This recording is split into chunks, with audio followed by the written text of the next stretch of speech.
ഇന്ന് നടന്ന ഒരു അനീതിയുടെ കാര്യത്തെക്കുറിച്ചാണ് ഇനി പ്രേക്ഷകരുടെ ശ്രദ്ധയെ ഞാൻ ക്ഷണിക്കുന്നത്. പാർട്ടി പത്രത്തിൻ്റെ വരിക്കാറാകാത്തതിന് പ്രതികാര നടപടി എടുത്തു എന്നാണ് വരുന്ന ആരോപണം. പറഞ്ഞു വരുന്നത് പത്തനംതിട്ട മലയാളപ്പുഴയിൽ നിന്ന് വന്ന ഒരു വാർത്തയെക്കുറിച്ചാണ്. ദേശാഭിമാനി ദിനപത്രത്തിൻ്റെ വരിക്കാറാകാത്തതിനെ തുടർന്ന് കുടുംബശ്രീ സംരംഭകരുടെ ഒരു ഹോട്ടൽ ഒഴിപ്പിച്ചു എന്നാണ് ഇപ്പോൾ കേൾക്കുന്നത്.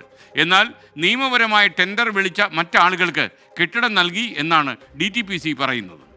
10 വർഷമായി മലയാളപ്പുഴയിലെ DTPC കെട്ടിടത്തിൽ ഹോട്ടൽ നടത്തുന്ന 6 വനിതകളാണ് CPIMനെതിരെ പരാതിയുമായി രംഗത്തെത്തിയിരിക്കുന്നത്.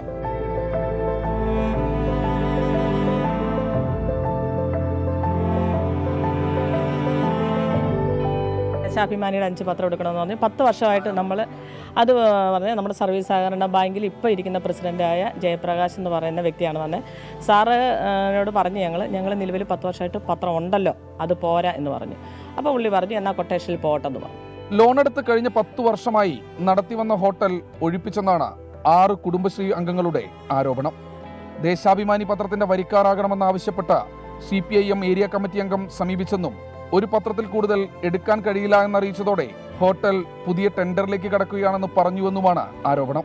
സംസാരിച്ചിരുന്നു. അപ്പോഴും നിങ്ങൾ പത്രം എടുക്കാഞ്ഞതുകൊണ്ടല്ലേ ചേച്ചി ഇങ്ങനെ വന്നതെന്നാ എന്നോട് പറഞ്ഞ് പോയിന്റ്.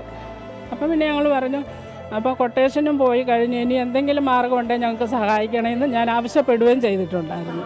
എന്നാൽ പത്രപരസ്യമടക്കം നൽകി നിയമപരമായി ടെൻഡർ വിളിച്ചാണ് മറ്റാളുകൾക്ക് കെട്ടിടം നൽകിയതെന്നാണ് DTPCയുടെ വിശദീകരണം. തങ്ങൾ സ്ഥാപിച്ച AC അടക്കമുള്ള ഇലക്ട്രോണിക് ഉപകരണങ്ങൾ തുച്ഛമായ വിലയ്ക്ക് നൽകി പടിയിറങ്ങേണ്ട അവസ്ഥയിലാണ് ഇവർ. സാധനങ്ങളൊക്കെ നിസ്സാര വിലയ്ക്ക് വിറ്റു. നിസ്സാര വിലയ്ക്കെന്ന് പറഞ്ഞാൽ പറയാം, ഞങ്ങൾക്ക് വിഷമമുണ്ട് ആ കാര്യം പറയുന്നതിന്. അങ്ങനെ പോലും ഇത് വിൽക്കുമായിരുന്നു. നാളെ ഞങ്ങളുടെ ജീവിതം എന്തുവാണെന്നറിയത്തില്ല. എന്നാൽ വിഷയത്തിൽ പങ്കില്ലെന്നാണ് CPIM നേതാക്കളുടെ വിശദീകരണം. ഇത് ഈ സാധാരണ കഴിഞ്ഞ 3 ടേമില് ഇവർക്ക് തന്നെ കൊടുത്തു. ഈ പ്രാവശ്യം കുടുംബശ്രീ ഇടപെട്ടാൽ കൊടുക്കുമായിരുന്നല്ലോ. സ്വാഭാവികമായി കുടുംബശ്രീ ഇടപെടാൻ ആയിരിക്കും. പത്രം അവരെ മാത്രമല്ല, നമ്മൾ എല്ലാവരെയും ബന്ധപ്പെടുമല്ലോ. പത്രം കൊടുക്കാൻ പറയുമല്ലോ, അത് പറയാതിരിക്കാൻ പറ്റത്തില്ലല്ലോ. അതിനകത്ത് നമ്മൾക്കൊക്കെ യാതൊരു തർക്കങ്ങളുമില്ല. തന്നെയല്ല, ഇതിനകത്ത് സംബന്ധിച്ച് ഞങ്ങളുടെ മലയാളപ്പുഴ പാർട്ടിയെ സംബന്ധിച്ചോളം ഇത് ഇടപെടാറുമില്ല. പാർട്ടി കുടുംബശ്രീയുടെ മിഷണറി മറ്റു പ്രവർത്തനം മാത്രം ഒരു കാര്യത്തിലും ഈ പാർട്ടി ഇടപെടുന്ന പറഞ്ഞ് ഞങ്ങൾ അങ്ങനെ ചെയ്യാറില്ല.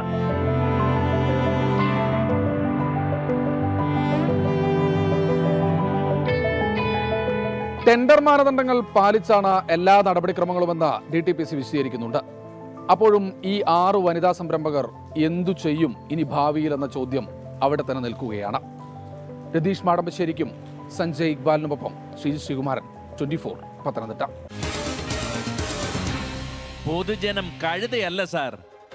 മുഹമ്മദ് അമാൻ ചോദിക്കുന്നു, കോഴിക്കോട്ട് മഴയുണ്ടെന്ന്. കോഴിക്കോട് മാത്രമല്ല, കേരളത്തിലെ പല സ്ഥലങ്ങളിലും ഇപ്പോൾ മഴ പെയ്യുന്നുണ്ട്. പലയിടങ്ങളിലും വെള്ളക്കെട്ട് രൂപപ്പെട്ടിട്ടുണ്ട്. എന്ന് മാത്രമല്ല, ചില സ്ഥലങ്ങളിൽ വൈകുന്നേരം കനത്ത മഴയായിരുന്നു. കൊച്ചിയിലെ പല സ്ഥലങ്ങളിലും കനത്ത മഴയായിരുന്നു. എന്നാൽ ഇപ്പോൾ മഴയ്ക്ക് നേരിയ ശമനമുണ്ടെന്നാണ് വിവിധ ബ്യൂറോകൾ അറിയിക്കുന്നത്. കോട്ടയത്തുമൊക്കെ തന്നെ മഴ നേരിയ രീതിയിൽ മാറി നിൽക്കുന്നുവെന്ന വാർത്തയുണ്ട്. എന്നാൽ മഴ വീണ്ടും തുടങ്ങാനും സാധ്യതയുണ്ടെന്ന് കാലാവസ്ഥാ മുന്നറിയിപ്പുണ്ട്.